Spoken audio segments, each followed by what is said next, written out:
আদিগঙ্গা থেকে যে পাইপ আছে মাটির তলায়, সেই পাইপটা কোথাও একটা লিকেজ হয়েছে এবং সেখান থেকে জল ঢুকছে।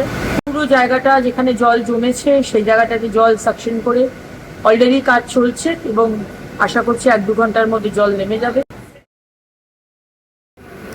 আজ সকালে কলকাতা মিউনিসিপ্যাল কর্পোরেশন থেকে কমিশনার খবর দেন যে জুয়ের মধ্যে যে আদিগঙ্গা থেকে যে পাইপ আছে মাটির তলায়, সেই পাইপটা কোথাও একটা লিকেজ হয়েছে এবং সেখান থেকে জল ঢুকছে জুয়ের মধ্যে এবং সকাল থেকে সাংঘাতিক বৃষ্টি, তাতেও জল জমেছে এবং অনেকটাই জল জমে গেছে যে দিকটা ক্যাঙ্গারুর এনক্লোজার, শিম্পাঞ্জি এনক্লোজার আছে ওই জায়গাটাতে। এবং সঙ্গে সঙ্গেই আমরা ওখানে যাই। কেএমসি থেকে 2টো গাড়ি, যেটা বড় বড় গাড়ি যার মধ্যে মোটর আছে, সাকশন করে, সেই 2টো গাড়ি আনিয়ে নেওয়া হয়। নিজে প্রেজেন্ট ছিলাম।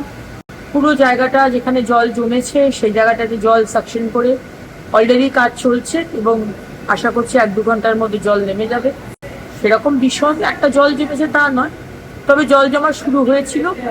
পাইপ যেখানে ফেটে গেছে সেইখানটাও মেরামত চলছে এবং শুধু জু নয়, যেখানে যেখানে জল জমছে বা অসুবিধা হচ্ছে মানুষের, আমি মানুষকে বলবো আমাদের অবধি পৌঁছতে। কেএমসির হেল্পলাইন নাম্বার আছে, ওয়েবসাইট আছে আমাদের, নগর উন্নয়ন দপ্তরের ওয়েবসাইট, সেখানে আপনারা জানেন। আমার নাম্বার যদি থাকে তাহলে সেখানে জানান। এই সরকার, শুভেন্দু অধিকারী সরকার তৎপর, যেখানে অসুবিধা হবে আমরা পার্সোনালি সেখানে, আমি যাই কি আমার কমিশনার কি আমার দপ্তরের আধিকারিকরা, কেউ না কেউ ওখানে পৌঁছে সমস্যা যাতে আপনাদের না হয় আমরা কিন্তু সেটা দেখে নেব। ভালো থাকবে।